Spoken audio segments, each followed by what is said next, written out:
Sitting in the cul-de-sac, contemplating murder. Swerving with my circus, looking for a purpose. Pseudo clean record, hope got another surface. Good day and welcome to another episode of Culper's Canteen Cup. Thanks to everyone who continues to listen, and to those who quit, well, your kids are ugly. Again, a special thanks for our new intro music from Carlton Zeus. Be sure to check them out on Apple Music or at www.carltonzeus.com. Hey everybody, this is Josh. I just want to take a real quick second. We got a special guest on today. You might have seen on our Facebook page and Instagram, we put up a question about the Veterans Administration and should they prescribe medical marijuana to veterans suffering from post-traumatic stress, traumatic brain injury, and other illnesses. So a lot of good interaction, a lot of good responses, a lot of passion, a lot of different views out there on this specific issue. So what we wanted to do, we wanted to reach out and bring somebody in that's heavily involved in the industry. They're involved in Balance Veterans. They sit on the board. Balance Veterans is a nonprofit. Veterans Walk and Talk and Veterans Cannabis Coalition. These are all groups out there advocating for the research and the use of cannabis to assist veterans in the different struggles that we find ourselves dealing in. So it's kind of unique. So Julia and I actually served together in the 172nd Stryker Brigade. We deployed to Iraq in late summer 2005 through December 2006. So we were part of the Stryker Brigade that got extended there within a week or two of going home. So it was really really problematic, really tough. Julia was, probably one of the hardest working people that I served with. And, everybody knows Iraq 0506, height of sectarian violence, EFPs, everywhere being introduced by Iran, and everything. So, Julia definitely went through a lot, dealing with significant, sig acts. We averaged well over 100 sig acts a day while we were deployed, and Julia was right there in the thick of it with the infantry battalion that we were in direct support of. So take a listen. We really hope you enjoy it. And without further ado, we'll go ahead and introduce Julia. Hey everyone. So I started really getting into the cannabis realm back in 2008. But prior to that, I never really had any experience with cannabis. I was raised in East Los Angeles, California, obviously. My mom is a retired LA County sheriff. So she was a cop back in the 80s during the Rodney King riot. She was one of the first Latinas to be doing patrols on the one-ways.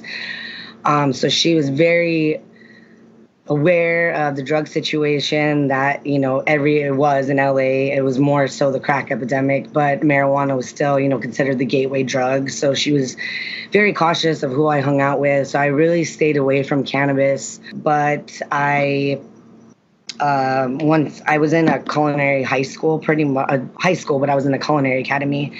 And when I graduated, I went to culinary school, but it was super expensive. And obviously, I had never really traveled at that time or had real kind of like good health care. And the recruiter got a hold of me. And so I actually joined the military as a cook. And I was going to go to Germany and I was going to get my signing bonus. And they told me I was going to cook on Air Force One. So I was like, of course, you're going to do patissier competitions and you're going to be a pastry cook, a pastry chef. And I'm like, that sounds fucking awesome. Of course I want to cook for the president on the Air Force One. So I was just telling everybody, I'm going to be a chef, I'm going to be a cook in the Army. And they're like, what? You're not going to be a chef. There's no chefs in the Army. You're going to be a cook and you're going to be in a truck. And about, whatever. But I was happy. When my test scores came back, they were like, actually, you're not going to be a cook. You got 6 jobs to choose from, and they're all in Intel. And so they were like, this one, you could be a secret squirrel, and you can wear regular clothes, and, people won't even know you're in the military. So I was like, that sounds awesome. Of course, let me do that. But I was still never going to get deployed. So it wasn't really until I got to AIT at Fort Huachuca, and I got recycled, I think twice. So I think I was at Fort Huachuca for no shame in that. 9 months. I felt like I was there for a whole year. But I just remember when I got my orders, and it was like Fort Wainwright, and I'm like, I was a Hooters girl before I joined the Army. Like that was my first and last job really before the Army. Like belly button pierced, dog in my purse, and I'm like, Fort Wainwright, where's that? And they're like, Alaska, and I'm 19, and I'm like, Alaska, like. People who aren't Eskimos live in Alaska. Like you can't send. I've never even seen real snow. I've only been to Big Bear. I don't know. I can't. There's no way. Well, obviously, I got sent there, and we deployed in August. I got there, and I think late June, early July, and then within a month of me being there, yeah, we deployed. So. Yeah, and that's obviously where the combat started for me. And I was 20 years old. I didn't know anything about the world or, just anything about anything, really. Once we got there, I believe we're in Mosul. That's, where me and Josh met. Yeah, and I think, it didn't ever dawn on me that anything bad was happening or I wasn't ever really having problems because obviously, being in deployment, it's just like things are happening and days are going by, but all I could really think about was Taco Bell. But I was just like, I'm going to make it through this. But I mean, and then we got extended and I was like, they can't do this. There's no way that they can do this because I was 20 and I was like, there's just no way. And so I ended up turning 21 there. And I mean, I remember alcohol has been in my life forever, really. I never, even with my mom, I never knew she had PTSD until I came back from Iraq. And then it made sense why she is the way she is because of her being on the streets and being a police officer.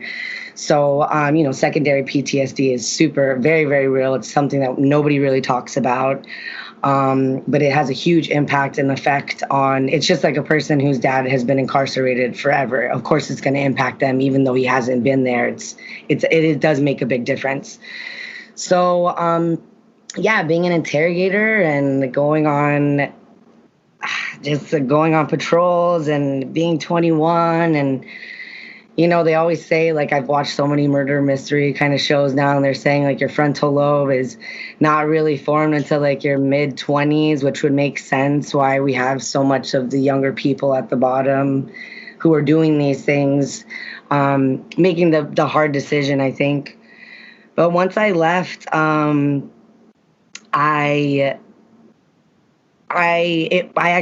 we came back in December, and then I got sent to Japan in March.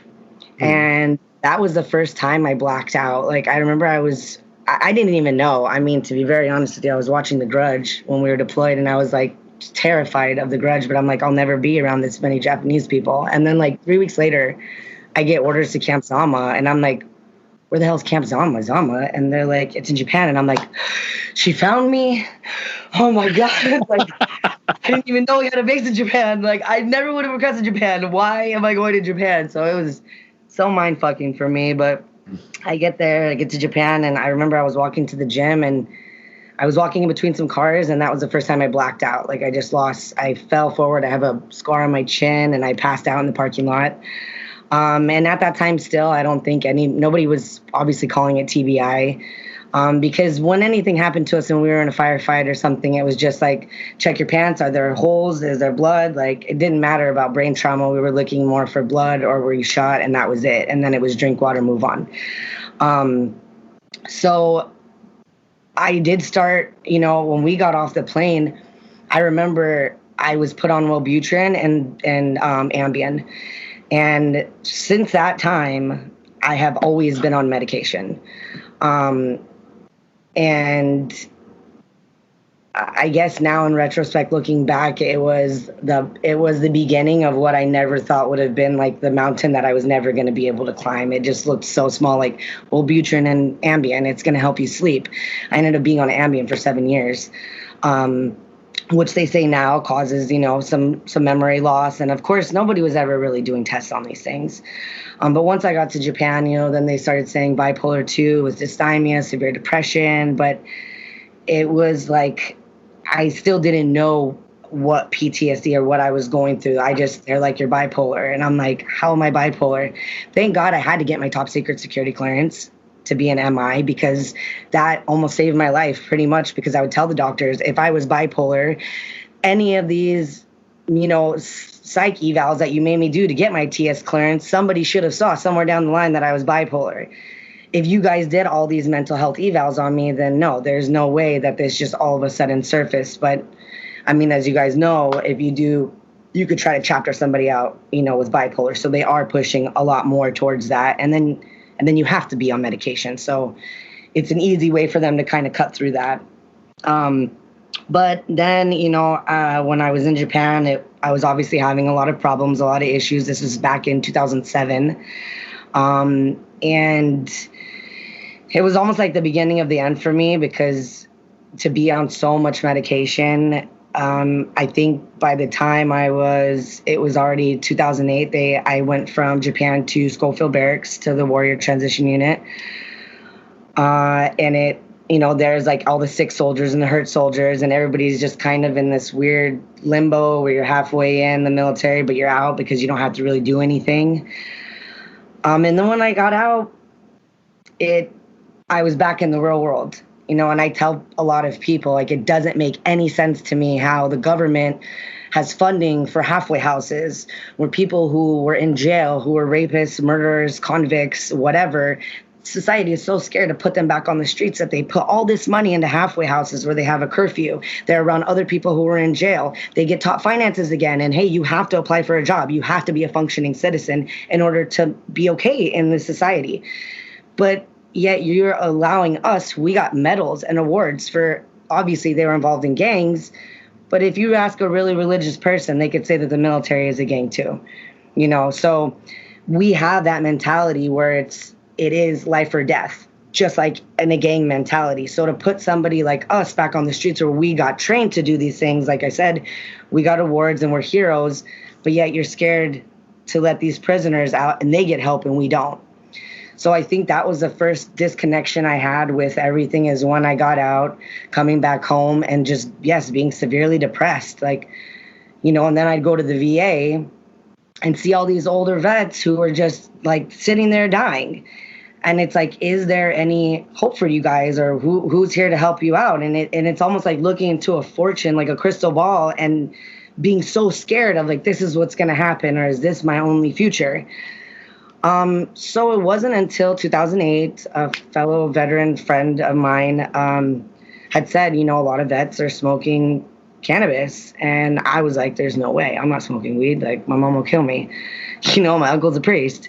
And it was hard because, coming from a religious background and then just in being in the military, even when you get out, you still have a sense of pride where and you do have the burden of secrecy, where there are things that you can't tell anybody and it's just sitting there. So you kind of have to find a way. And unfortunately, a lot of veterans turn to alcohol, other substances.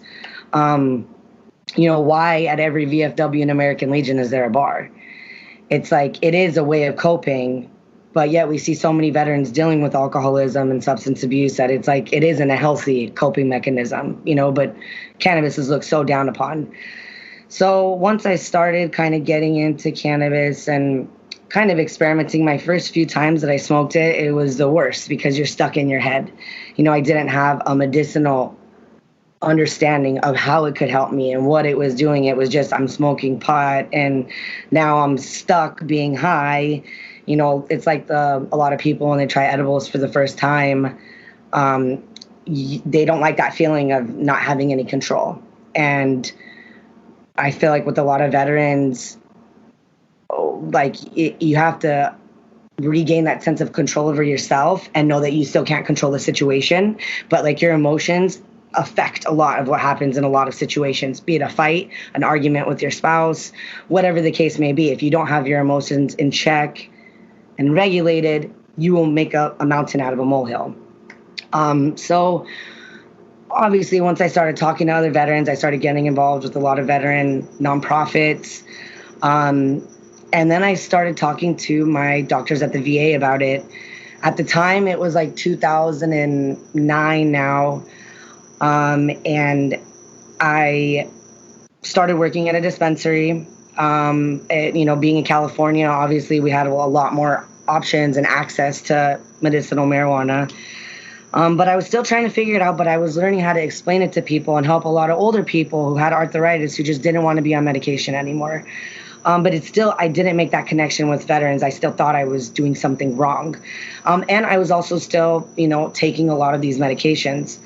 When everything changed for me personally is when I didn't understand the side effects of a lot of the medications I was on. And I think a lot of people don't think about these things because predominantly the military is full of men. But there's really only one traditional way of treating PTSD, and that's pharmaceuticals. And that's why we have the suicide epidemic that we have going on now.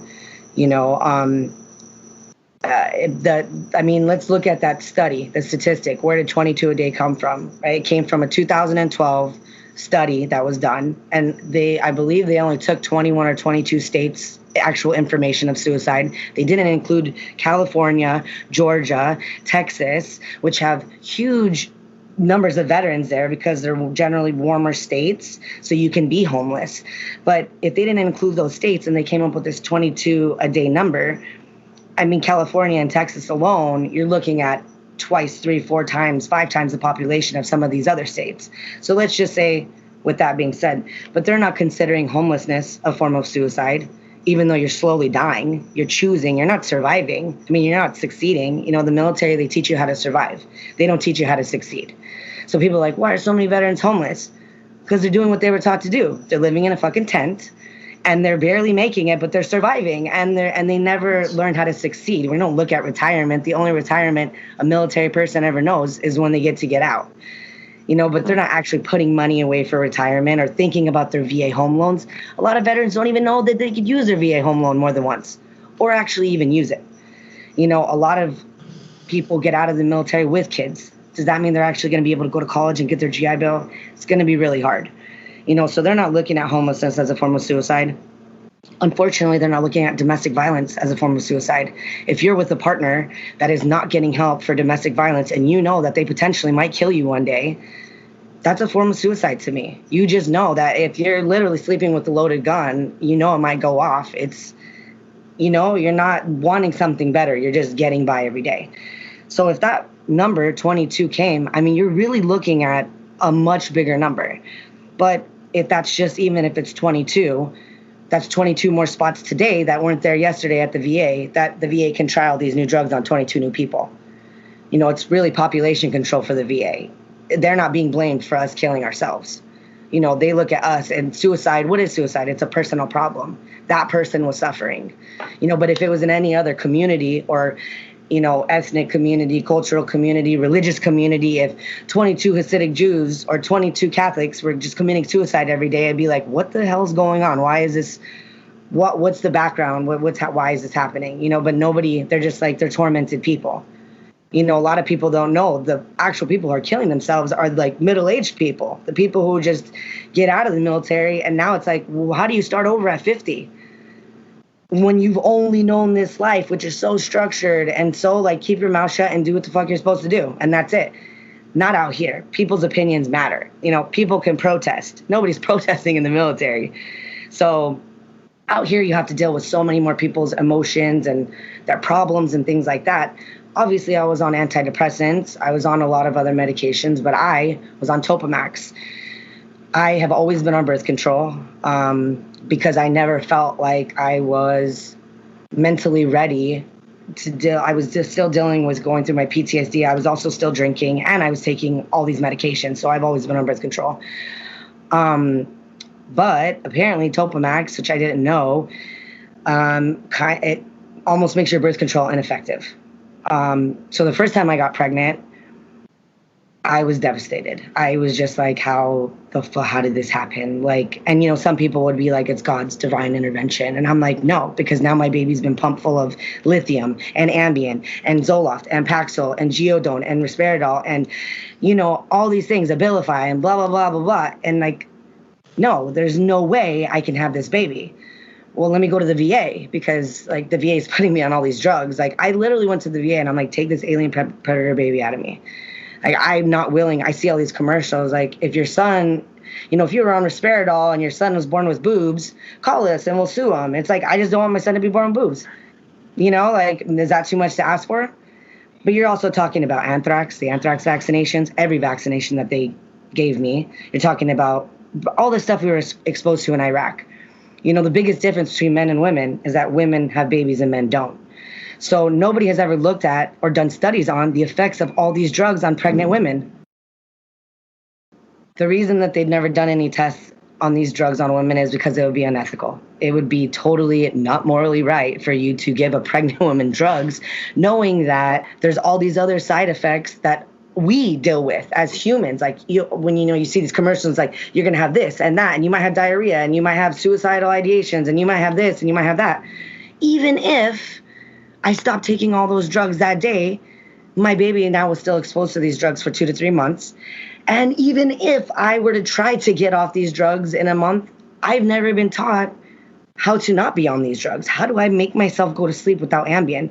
I mean, the amount of drugs that I was taking was causing me paranoia because I would be so scared to leave my house without my Ambien because it's like, what if I stay at a friend's house and I can't go to sleep? I'm going to be awake all night, and yeah, nightmares are a real bad side effect of PTSD. But when you take sleep medicine, it helps you go to sleep, but then you can't kick yourself out of your nightmares. So then you're just stuck in your nightmares. And I'd wake up drenched in sweat, like, do I not go to sleep? Well, then if I drink, then that'll be better because I'll black out. And then at least I won't remember my nightmares and my memories. But now I'm sick. I'm not eating right. All these side effects are also happening from alcoholism. So I ended up being pregnant 3 different times. I go to the VA, help me take this alien predator baby out of me. And the VA says, we can't do abortions. Well, what do you mean you can't do abortions? This happened. I'm on birth control. Well, because that would be a government-funded abortion. So even though the VA put me on these medications, as a veteran and as a soldier for PTSD because of Iraq, they can't carry me through and help me out they've never had this issue because men don't have babies. So you can put me on these drugs, but you can't help me get out of this situation. So thank God I lived in California and I had Planned Parenthood. But there's a lot of states, especially now, that are going through this. What happens, in Alabama or, one of these other states that abortion is illegal? And then this female vet who has PTSD, who's on medication, who's on birth control, she can't go to the VA and she can't go to Planned Parenthood. Now you're talking, we've had more dual combat families where the husband and the wife are both deployed. They're both dealing with PTSD. So it's like, us as women, there's so many VAs that I've been to that don't even have the woman's facility in the VA. I have to go check in, find parking, go check in, go get my labs done, then leave to go to another clinic, go get that done, and then come back to the VA, find parking again, then go pick up my prescriptions. And then they have the audacity to have these flags like honoring women veterans everywhere, but it's like, but you're not, because you're causing me problems that I wouldn't have had. Nobody ever asked me when I signed up for the Army whether I wanted to be a mom or not. And I'm not saying that a lot of, female veterans haven't had babies, but how many female vets are suffering in silence? Because if they do go to the VA and say, I'm having suicidal thoughts, if you go to the VA and you say, I'm having suicidal thoughts, they're going to say, hey, you're a guy, let me get you in help. If you have kids, well, my wife's taking care of the kids. Okay, cool, whatever. I go to the VA and I have kids and I say, hey, I'm contemplating suicide. What's going to happen? CPS is going to come and they're going to take my kids away. So how many female vets are not really asking for help because they're scared of losing their kids? They're scared of getting help because it's going to, is it really going to help them? Then they're going to be almost stepping backwards. So when I talk about cannabis and how it helped me, I just say simply, if I was only on cannabis and I found out I was pregnant, I could have made that choice and said, hey, I can stop smoking tomorrow, or I'll stop smoking in a week. And the chances of my baby coming out and being okay are a lot better than being on 20, 25 pills a day, and even just being sober. It's like I've been to so many anger management classes all through the VA, anger management, substance abuse, all these different programs that it's almost like they're still just checking off the boxes. So for me, cannabis has helped me combat so much more. And it still lets me be in control, where I know this feeling is going to go away. If I wake up tomorrow and I'm upset or I'm depressed or I had a bad nightmare, I wake up, I smoke some cannabis. Okay, listen, it puts me in check. Take a breath, relax. It's not the end of the world, and you're okay. And then, that medicine will wear off in 30 minutes, 45 minutes. You're on antidepressants. You have to take them every single day. You are a slave to those drugs. You're going to be, because if you don't take them every day, then tomorrow or the next day, it's going to come back and it's going to mess you up, and everybody's going to have to deal with it. Everybody in your very close inner circle. So when I started really getting into cannabis and actually advocating for it, in the beginning, back in 2010, 11, 12, I was really one of the only females that was saying, no, I want cannabis. And that's when I started going cross-eyed. So, I have my eye patch. 2 of the surgeries I've had have been on my eye, and it's super fucked up because, it's like I always tell people, couldn't have gotten shot and been cool. It's like, no, I wear a freaking eye patch. Dan Crenshaw. Yeah, and I just thought of Dan Crenshaw. Imagine all the jokes people say. It's just like, oh, it's not Halloween, or, oh, you want to do pyro role play. It's like, I'm a fucking combat veteran. I was just driving one day and I started seeing double. And I made some bad decisions. I've driven buzzed, drunk before. And it's kind of like when you have to put your head back and close one eye and you're like, yeah, I'm fine. But it was in the morning and I was seeing double vision. And I was like, this is crazy. I'm still drunk from last night. But then and I was at San Diego State at the time, trying to get my bachelor's degree. And then I fell down a flight of stairs, and then I went to the VA and I'm like, there's something going on. I'm going cross-eyed. And they're like, no, it's crazy. Well, it took about another 6 months. They made me wear an eye patch. They ended up doing Botox injections all around. They gave me more medicine. They gave me prisms. And then finally they were like, yeah, you're cross-eyed. And it took me about another 2 years for them to have to do enough tests to prove and say, well, yes, now we're having more guys come out with TBI who are going cross-eyed.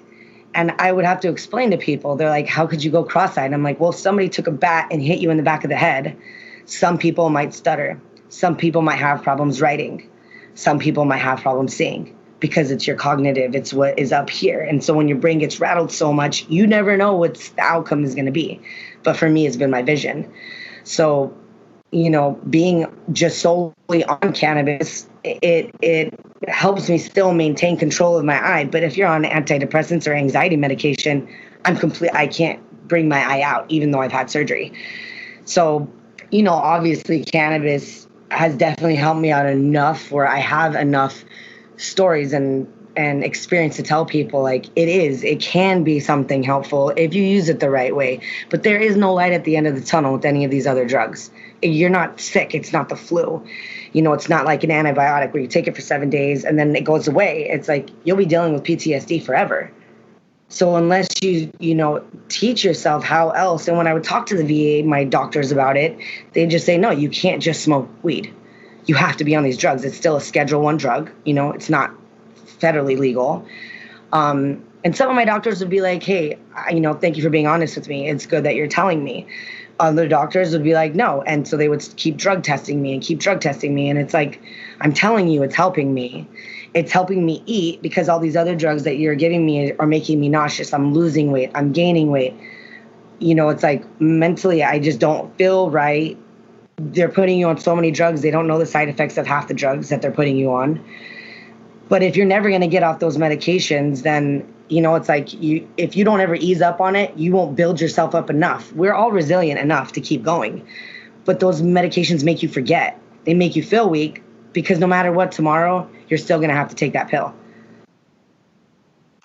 As opposed to today, I always tell a lot of these doctors, I don't feel hopeful, because I look at all these pills. I sent Josh a video, and it was a joke. It's not a joke. It's not funny. But, I literally get boxes of pills, and my friends are like, dude, what the hell? And I'm like, I know. When the doctors see me at the VA, they'll look at my file and be like, oh, Miss Thompson? And I'm like, oh, yeah, it's me. And they're like, wait, no, I must have the wrong file. You're young. There's no way you've been on all these drugs. I should be some 80-year-old cracked out homeless dude who's living on the streets. We've tried everything we could on you. but you look like this. And then they question what the other doctors did. Every time you go to a new VA, you got to sign into that new VA, get registered in that system all over again. Of course, it deters veterans from wanting to go and get help. Because, who wants to keep telling the same intake story over and over and over and over again? That's why veterans are now starting to commit suicide at the VA. Because you're going to clean up this mess. My family shouldn't have to clean up my body at my house. The VA, because you're going to have to report it and people are going to know. So it's it is an act of desperation, but I feel like there is also a lot of spite and hate and anger that's coming from a lot of what veterans are doing now. So, yeah. We are, as veterans, we are incredibly good at taking care of other people, right? Yeah. We are generally really, really bad at taking care of ourselves. Yeah. By and large. So, that provides some, your background provides a lot of context, to your story and why you're pushing for, cannabis for vets. And, kind of that, you can't do it by yourself type thing, which, kind of goes against everything that we're taught. If you could speak to kind of at what point, you got involved, with the groups you're involved with, and tell us a little bit about those groups and, how those organizations are, kind of trying to affect change, as it is, like you said, it's a Schedule I drug, and kind of, what the lines of effort that y'all are working on right now. So, Colin, he is the leader of Veterans Walk and Talk, and that's a group that, they basically, we get together, we do hikes, and we use cannabis. We talk about it, we try to educate people, but that's being outdoors in the nature. There's another group called Veterans Canna Coalition that's run by Eric, and all these, I'm sure you'll put up the links and stuff, I'll send them to you, but Veterans Canna Coalition is also grouped with Battle Brothers Foundation. And really, Eric is trying to also educate, going to DC, trying to really push for it. I mean, people telling their stories, you have to talk in it. As a veteran, the more comfortable you get with all the uncomfortable parts of your story, the better off we are all going to be, because no one's ever alone. Your story isn't just your story. It's it is your story, but there's so many more of us that went through the same thing. And another, Ron Millward, he is from Balanced Veterans. I'm actually on his board. It's a nonprofit. We really just advocate for veterans and staying balanced. When I kept talking to my doctors about, cannabis, they're like, you can't just say that, but what other holistic treatments do we have for PTSD? At the time we didn't. And I told myself, well, then, I'm going to be a yoga teacher. I'm going to get certified as a yoga teacher so I can go teach yoga at the VAs. So the doctors can't say I'm not just advocating for weed. And that's what I did. And I love teaching, yoga, and that helped me out a lot too. These things, meditation, yoga, cannabis, it's all, if you really think about it, it's you have to, as a veteran, reteach yourself how to, about self-care. And it's sounds like pushy shit, whatever, bullshit, but it isn't, because you've never been taught how to take care of yourself. You've been taught that if your legs get blown off, you better pull yourself and actually grab the person next to you that needs help too. It is not no matter what, you will do whatever you have to do. But if you can get behind a nonprofit and still have that same mentality where we are going to do whatever we have to do to make sure that we are all okay. There is a lot of groups that are out there. Ron, like I said, Balanced Veterans, he helps a lot of people in Philly. He's based out of Philly. He helps a lot of vets get their medical marijuana cards. We are definitely not about breaking the law.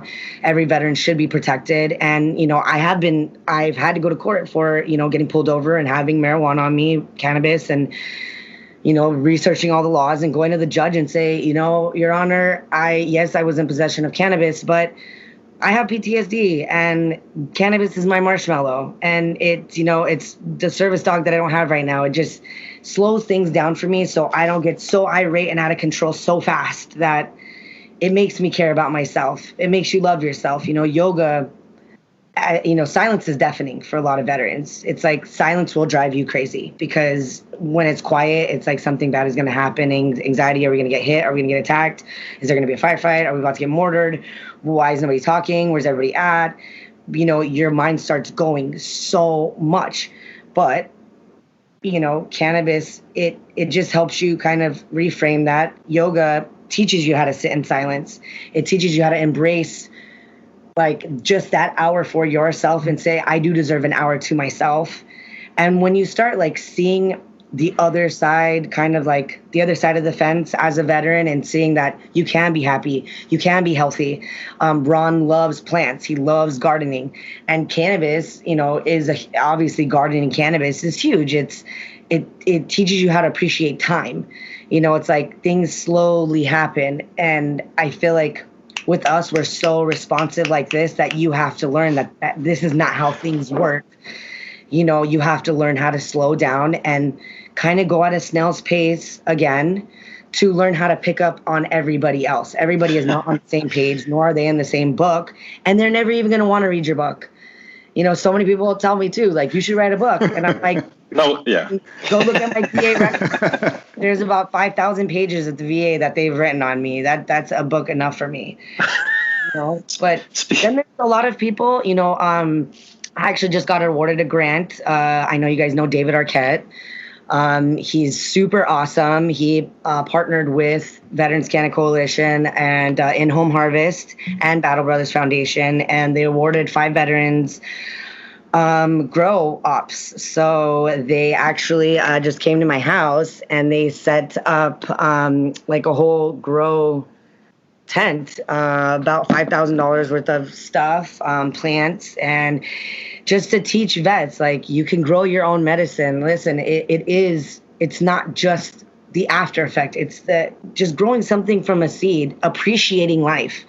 Like, we've had so much life taken away from us and other people's lives taken away from us that we were not ready for, that it's like you just have to really slow things down, like I said, and just reprogram your mind to be able to appreciate, be happy, like, just appreciate these little things. And then, of course, obviously smoking is awesome. But when you connect with other vets, too, who have found out that cannabis is better than alcohol for them, because, people always say, well, nobody smokes weed and beats up their wife. They eat food and they sit on the couch. But people are like, well, if you drink too much, sometimes things get out of hand. And unfortunately, it's true. For me, alcohol has been an accelerant. It has made me a lot more careless. And being a bartender, I've seen it happen to other people. So it's not just me, but we think differently. It's like, I feel like I always tell people, veterans don't have a rock bottom. We have a rabbit hole. And it's how far deep are you going to go into that rabbit hole? Are you still going to be able to pull yourself out? Or, is your wife going to have to try to help you pull you out? And for me, drinking takes me down that rabbit hole where it's like, cannabis helped me find a happy medium where, now I can drink to celebrate and just to be happy and not to like try to escape or anything like that. So you said with the gardening, and slowing things down, it triggered something in my head about, if you're talking about slowing things down, I think we need to talk about Capitol Hill in Washington, right? So it was just like, God, yeah, slowing it down is good. But then, to work through the legal system is going to take time. So that's one of the most fascinating things, reading your background for me is like, okay, you're actually in Washington working with these people and these groups that you mentioned. And who in Washington has the appetite to help? And what's the temperature on Capitol Hill for getting this, a federally approved somehow cannabis use for vets? Well, it's so crazy because I actually, my dream was to always be an ICE agent. Like, that's what I was going to do. Unfortunately, like, my packet was in 2015 when I was getting ready to graduate from San Diego State. And I was just like, I found this letter that I wrote to Oprah, like, put a GPS tracker in me. I'll get sex trafficked and then we'll find all these sex slaves and I could take the first 24 hours because, I'll sacrifice, get beat up. And then we'll find all these girls, and it's like, no, you can't do that. When I was at the monastery, the nuns would be like, oh, we know of all these, brothels and stuff. So that was always my passion. When I graduated in 2015, a week before I got my degree, I got a DUI. So ICE was kind of thrown out the window. Well, then I heard about this group, this ICE program called the Hero Corps. And you have to have been in combat, and you had to have been injured in combat in order to even try to get into this program. So when I heard about it, they're like, yeah, we help kids, child exploitation. And I was like, here in California, and I'm like, fuck, this is it. Oh my God. Like, okay. So I packed up my car, packed up my 2 dogs, and I just drove to Virginia. And my friends are like, Virginia, like Pocahontas, Virginia? I'm like, yes, bitch, like Pocahontas, Virginia. I'm going to Quantico. That's where I'm going to go, and I'm going to be an ICE agent. And then once it took me 7 days to get there. And then I found out it was like super hardcore child pornography, really bad stuff. And unfortunately, a lot of these guys are amputees. And like, of course, we got to think about that. How is a triple, double amputee, one amputee, how are they going to support their family? So for me, that wasn't my place. But because I went out there and I tried, I, had to make friends. And then I started getting involved in the community out there. And that's when it was like, I'm here. I don't care if I have to walk up and down these halls in DC. I'm going to Capitol Hill, and somebody's going to hear my story. Like, you guys are either going to have to do abortions, or you're going to have to approve cannabis. That's where I was. And people are like, you can't talk about that. Like, you can't just walk into somebody's office and be like, you're either going to give us abortions or cannabis. Like, because that's an even touchier subject too. So for me, it was like, let me focus on cannabis, and how am I going to advocate and try to get, because there isn't, like I said, there isn't a lot of females out there talking about it. It's harder. It does take a different kind of turn gender-wise. But I did go to a few different people's offices, and the problem really lies in that, for me, if we introduce cannabis into the VA system, it is going to take away a lot of money that the doctors are getting for giving us these drugs. Because, we would be able to start farms, like veterans just could start farms and start giving the medicine. I was with a group called Weed for Warriors, and we did a tour, started in California, and I left Phoenix, went up to Colorado and then Phoenix, and then I came back home. But we put it out where on Veterans Day, we started about 2 weeks earlier, and we went up to Colorado, did interviews, and then we asked all these veterans, bring your prescription bottles, and we will give you medicine. So everywhere, we went, we collected all these prescription bottles. We marched to, the Capitol, wherever we were, whatever it might be, and said, hey, look at all these pill bottles. Like, this is what you guys are doing to us. This is why we're killing ourselves. So led up to DC on Veterans Day, and they laid all the pill bottles out in front of the White House and had vets lay on the ground and said, like, this is our reality. And it's, I think that because of the shutdown and the quarantine, I think this is going to be a huge deal for us, because if dispensaries are considered essential, then how are they not essential? If you guys are leaving them open and you're saying that they're essential businesses for people to get their medicine, then you are the people who are saying that we need this stuff. So people, cancer patients, but when it comes to them okaying it in the VA, it's just going to be hard with funding. It's going to be hard getting everybody to say, okay, well, how do you reteach all these doctors how to prescribe marijuana? What's the dosage wise? I wanted to stay out there because University of Maryland actually just got their first master's degree in medicinal marijuana and therapeutics. And so I wanted to go there and get my master's just to say, hey, because you kind of need that background paper when you're trying to get, people in the higher ups to say, yeah, this will work. But it's going to be like a Democrat-Republican issue. And, I have constantly told people, like, I know this may sound crazy, but I really wish it was the way that the Secretary of the VA was not allowed to vote. And people are like, that's wrong. And I'm like, why is that wrong? Because if they are voting for anybody, they're voting for our best interests. And that has nothing to do with Democrats. It has nothing to do with Republicans, because that's where they get the funding from. So it's like, you should not be able to vote. I think every VA should be run by a veteran. Because if I work up the courage as an alcoholic to go to an AA meeting, and I get to that AA meeting, and the person who's leading the meeting is like, I'm just here to help you guys. I've never had a sip of alcohol, but like, I want to help. You're going to be like, how the hell do you know how to help? You never even tasted alcohol. Look at all the corruption that happens in the VAs, all the money that gets taken away. I feel like if every VA was run by a veteran, we wouldn't do that to our own. Yes, there's shitbags everywhere, but it's different when we do have a different sense of accountability for us and other people around us that are like us that civilians just don't have. I feel like when I go to the VA, it's like going to the DMV. It's the worst. Like, I feel like they feel like I should have to tell them thank you for helping me out. It's like, this is your job, though. So I think when it comes to really just Capitol Hill and everybody trying to vote, I think, like I said, this is going to help out a lot. But because the VAs are government funded, they're not going to approve it anytime soon. It's like people like, that's, how is that? Well, how is it that the VA in Miami in 2009 exposed 10,000 veterans to hepatitis and HIV because they were doing colonoscopies and they weren't cleaning the equipment, and none of these people could sue the VA because they got infected with HIV? Also, there's not a real powerful lobby like there is with if you come up with a new form of Ambien or Zoloft that can be trademarked, right? Yeah, it can be trademarked. Well, then you're going to have a pharmaceutical lobby pushing for it, but you can't trademark cannabis because it's natural. Right. It's like vitamin D. You can't trademark it in your backyard. So, you can't grow Xanax in your backyard. People have meth labs. They don't have to make whatever the hell they're making, but the government wouldn't be making any money off of cannabis. So until they do something like prohibition with alcohol and find a way to tax it enough, we are now having more states that we're seeing the revenue, like Colorado and, all these places that are showing us, like, obviously, if people are waiting outside of lines to buy medicine, wouldn't you rather them be buying medicine from a dispensary than trying to buy it from a person off the street? Like, you're not helping the problem either. Look at Spice. This crazy stuff. People were spraying cannabis, fake weed, marijuana with Raid, and people were smoking and getting all jacked up.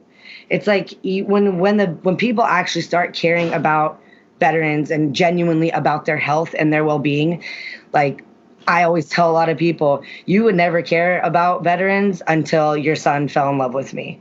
And then all my problems are your son's problems, which now they're therefore your problems, because he's going to come crying to you about how crazy I am.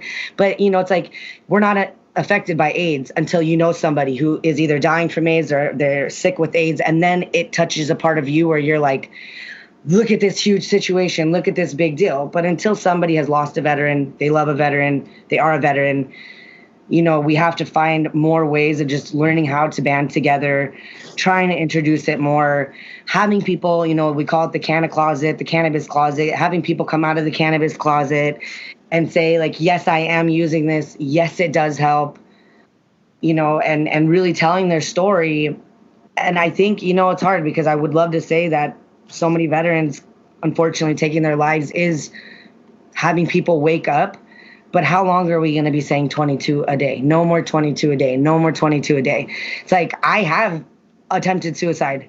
And, I either time I wasn't on my medication, as I wasn't on marijuana. I was on alcohol. And then I smoked after. And I was like, and it slowed everything down for me. And I was like, oh my God.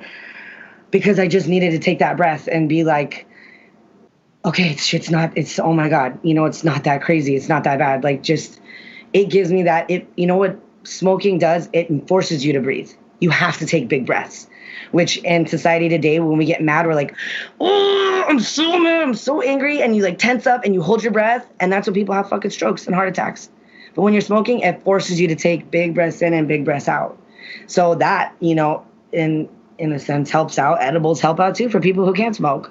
So, that's a really big thing that I think a lot of vets definitely should look more towards too, because a lot of vets smoked cigarettes when they were in the military. So, maybe smoking won't be the best thing for them, but edibles help out. I mean, there's so many aspects of cannabis that can help out, whether it's, I've put cannabis in salad dressings for people who just want a little bit. Not everybody, some people want a glass of wine. Not everybody wants a shot or two. They just want So, hey, Julia, as you navigate a lot of these challenges, on Capitol Hill and with, other advocacy groups, have you run into like unintended consequences of cannabis use? Like, so do you see even on a small scale where maybe veterans take the plunge, right? And they say, okay, I'm going to do the cannabis thing, because there really aren't a whole lot of studies, if there are any negative effects to it. Have you seen any of that? Or maybe do you hear somebody on the street that, hey, maybe I'm getting worse, or it's bringing up other issues? Yeah, I mean, the problem is that a lot of people, it's like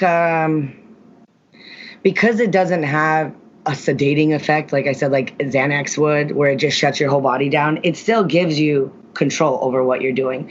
So some people will get paranoid. You know, obviously not everybody reacts the same. That's why when some people say, oh, I ate an edible and it totally freaked me out, it's because it does have way more of a sedating effect on you.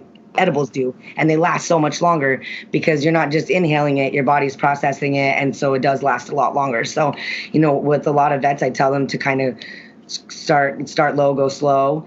It's like a lot of what we say, just very, very minimal. But what do a lot of vets do, or a lot of military people do when they get out of the military? They go work for the government. They become contractors.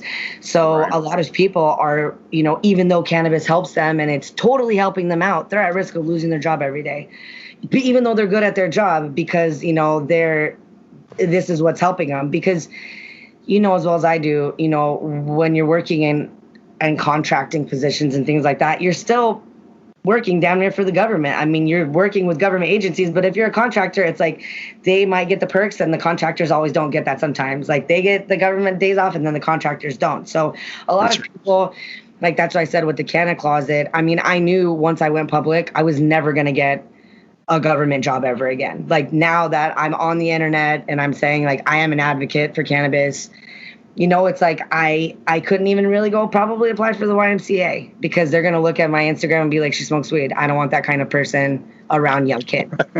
You know, it's like, so it will always right now, unfortunately, a lot of moms are coming out that are saying I smoke cannabis, and other people are like, how can you be doing drugs? It's like, okay, well, we've always heard of moms drinking wine, having wine dates. So there's a lot of, you know, funny memes coming out now that compare like that. Like I would rather have a joint than a glass of wine, you know? So it's kind of just trying to it's like the more you're scared of it, the more people are scared and hesitant to talk about it or to bring it up. An easy kind of way that I've learned to talk to people about it is bringing up CBD, you know, because CBD, it is totally legal. And it's like, and then some people are like, well, I kind of want to try THC. It's like, well, you know, it still is an underground thing. People are very scared about it because of their family, because of their religious views, but more so because of their job. I don't want to go in smelling like cannabis, you know. So that's another reason why a lot of people eat edibles. But it's you know, it's like, yeah, if you smoke too much, you know, now a lot of people do dabs. And dabs is, you know, it's with a blowtorch and it's concentrated THC, you know, there's shatter. What's a dab? A dab is like basically it's just concentrated. So there's no flower. You know, you obviously have a bud that's like a green flower, but now we have like resin or whatever concentrate it might be, distillate. That's what I use. I actually make vegan chocolate. My line is called Black Widow. It's BLAQ Widow. But I started making vegan products just because a lot of people have, you know, stomach issues. And like I also tell people, I want to see the studies that have been done on MREs. Because if that food never goes bad and we were eating 6,000 calories a day and we're like, I didn't eat 3 MREs a day. I'm like, I did. I ate 3 MREs a day sometimes. Like, where does that food go? Like, I feel like some Willy Wonka freaking MRE factory makes it that nobody's allowed in there and nobody wants to see. But, like, there's never been any tests. Why do so many soldiers have GI problems? You know, I've literally had, like, 8 colonoscopies. I've had more colonoscopies than both of my grandparents combined. And I'm like, shit, I'm only 35. I already knee surgery, colonoscopies, like... This is so terrible. And like when I go into the VA, they're all like, "Oh, honey, are you waiting for your grandpa?" I'm like, "Listen, motherfucker, it's me. I'm getting another colonoscopy." Like, just even try to do a colonoscopy to a lot of my friends. They're like, "Dude, isn't that for old people?" I'm like, "Oh my god." But you know, it's like it's you know, it's unfortunately it's still looked down upon, but I think it's getting a lot better. So have your groups, and this is a huge topic by itself, you know, one of the big problems that we have out here in Arizona, because, you know, now you can get medical marijuana, and I think we're on the verge of legalizing it just across the board. But the problem that we have now is our concealed carry rights. So Arizona is an open carry state. You can concealed carry without a license. You only need the license really for reciprocity, and then if you go into an alcohol serving establishment. So, you know, there is, and I agree with you, I think a lot of it is the education process, because what's happening right now here in Arizona is veterans, or not just veterans, anybody, they're going to go get their medical marijuana card, and then they're realizing, wow, I just lost my Second Amendment right, you know, to carry a weapon. So have you guys even touched that yet? I mean, I know that's by itself is a challenge, right? It is. Yeah, no, we have, because no veteran especially wants to have that right taken away. Like, you shouldn't have to sacrifice one for the other. You know, it is hard too, because there are a lot of veterans who are anti-gun. So it's like you kind of, it's like I told you with, abortion. So many veterans are, they're one side or the other side. And for me, it's like, I'm looking at the medical aspect of abortion. If a female vet comes in and she has PTSD and she is not capable, why would you put her in a situation where it's her, or, like, that's not fair. So why should you have to choose this or that? And because, it really is, it's a big Democrat-Republican issue. So many people are so on both sides of the fence of things, and they stand up for their rights. It's like when you're looking at medicine, if a person's on an antidepressant, should they be allowed to have a gun? If a person's on anti-anxiety, should they be allowed to have a gun? Because I guarantee you, somebody who's hyped up on Xanax, who's really depressed, and who is just like, fuck it, I'm over it, who knows what they're going to do, But it's like a person who's super depressed like that, usually they're going to cause pain to themselves or hurt themselves. They're not going to go out and hurt other people.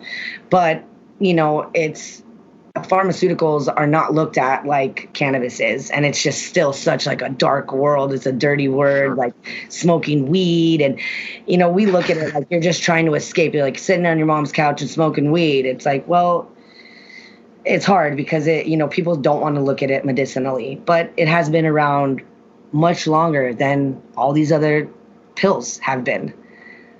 So if you really look at the history and the long-standing time with marijuana, it doesn't make sense to me that people just wouldn't want to be a little bit more accepting of it, have a little bit more patience. But Arizona is very conservative, but I just read an article about a lot of vets and where veterans are moving to, and Arizona's very veteran friendly. Obviously, Arizona State, Pat Tillman. Mm-hmm. I was there on Veterans Day, and it's so crazy because when I was in Virginia, coming from Cali and then going out to Virginia, people are like, oh my God, you can't have weed in your car? Like, you can go to jail for that. And I'm like, oh my God, I totally forgot. Like, you can go to jail for half a gram? Like, oh my God, I'm not in California anymore.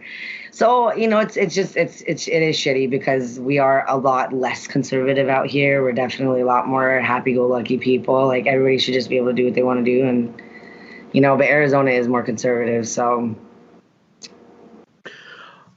All right. Hey, Julia, real quick, we're going to go ahead and start wrapping this thing up. Where can we find, where can, the listeners find your groups that you're involved with that are out there advocating cannabis for vets? And where can we find some of your Black Widow vegan chocolate? Yes. So I'm on Instagram at Black Widow LABLAQ Widow WIDOWLA. And then also, obviously Instagram is like a huge platform. So that's pretty much where most of us are. But Balanced Veterans, just BALANCED, Balanced Veterans, Ron Millward. Veterans Walk and Talk. We're in a lot of different states, so is Balanced Veterans. Veterans Canna Coalition, that's another IG name. Really, if you just look up like on Instagram, veterans and cannabis, you will start seeing a lot more groups. It's hard because a lot of veterans groups aren't legit, a lot of people use it as a cover, which you've seen. There's a lot of corruption, unfortunately, people either trying to use us or trying to take advantage of the situation. But for sure, those three groups, also the Battle Brothers Foundation, they're a really good group to reach out to. It's just, and my personal Instagram page is Army Chica, CHICA 12. If anything, just hit me up and I could definitely link up anybody who needs help in your state. All right, everybody, that's going to do it for us and this episode. We really appreciate you guys listening. In the meantime, until next time, keep your canteen cups full and stay frosty.